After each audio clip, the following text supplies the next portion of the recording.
দর্শক, ধানমন্ডি 32 নম্বরের বাড়ি পরিদর্শন শেষে বের হয়েছেন বঙ্গবীর কাদের সিদ্দিকী এবং তিনি বঙ্গবন্ধু 32 নম্বরের বাড়ি পরিদর্শন করে তিনি বের হয়েছেন এবং তার সাথে আমরা একটু কথা বলতে চাই। ভাই ভাই বুমগুলো ধরেন, একটু ধরেন, একটু শামিম। হ্যাঁ, গাড়ি সাহেবরে বন্ধ করতে বলেন, একটু একজনে একটু ধরলে ভালো হয়। তোমার ধরতে হবে কেন? স্যার একটু বলবেন মানে কি দেখলেন বা কি দেখলেন?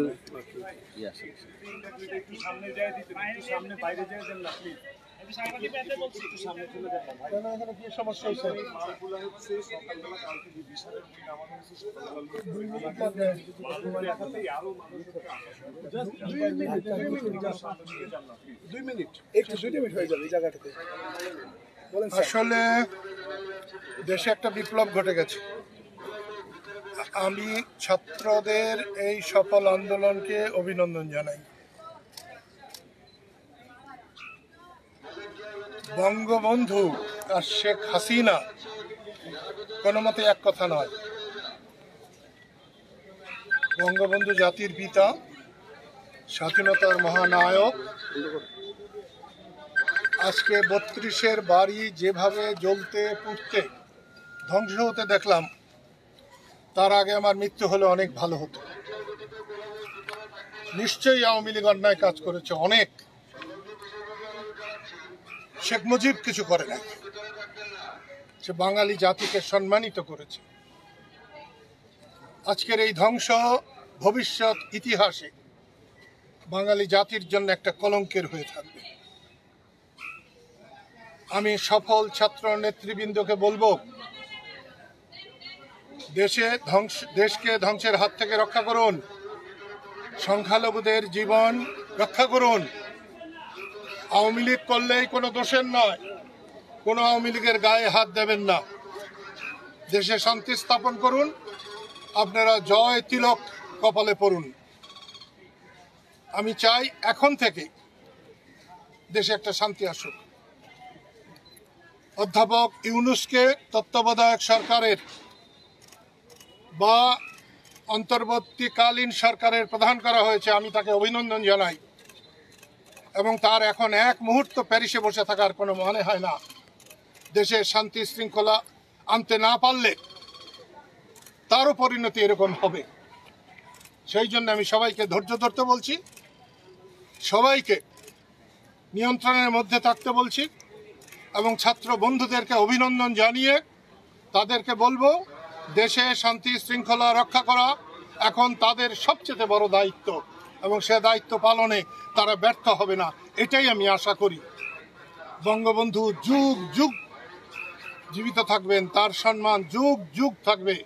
যারা এই অপকর্ম করছে তাদের একদিন না একদিন বিচার হবেই হবে। ধন্যবাদ। একটা প্রশ্ন ছিল স্যার, সার্বিকভাবে দেশের শেখ হাসিনা পদত্যাগ করেছে, তারপর থেকে দেশের যে অবস্থা, অর্থাৎ রাত হলেই একটা আতঙ্ক থাকছে, সাধারণ মানুষ লুটপাট হচ্ছে, হিন্দুদের বাড়িঘরগুলোতে হামলা হচ্ছে, এই বিষয়ে আসলে আপনি কিভাবে দেখছেন? এটা কাজটা মোটেই ভালো না। সফল আন্দোলনকারীদের এটা দায়িত্ব নেওয়া দরকার। প্রশাসন যারা আছে তাদের দায়িত্ব নেওয়া দরকার, বিশেষ করে সেনাবাহিনীর লোকদের এর সম্পূর্ণ দায়িত্ব নেওয়া দরকার। হঠাৎ করে যে প্রধানমন্ত্রী শেখ হাসিনা চলে গেল, আওয়ামী লীগের নেতাকর্মীরা যারা রয়েছে তাদের কি দরকার ছিল? আওয়ামী লীগের নেতাকর্মীদের কিচ্ছু হবে না। বঙ্গবন্ধুর হত্যার মধ্য দিয়ে যে বিপর্যয় এসেছিল, এটা তার চেয়ে বড় বিপর্যয় নয়। হ্যাঁ, কিছুটা সময় তাদের ভয় যাবে, ভীতি যাবে, কষ্ট যাবে, কিন্তু এটা একেবারে কিয়ামত হয়ে যাবে না। ধন্যবাদ।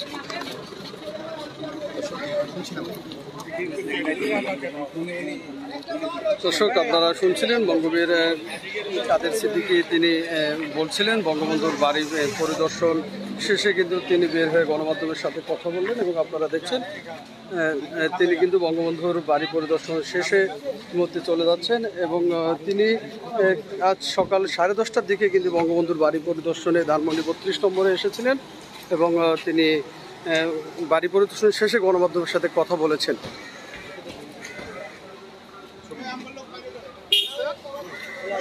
এই মুহূর্তে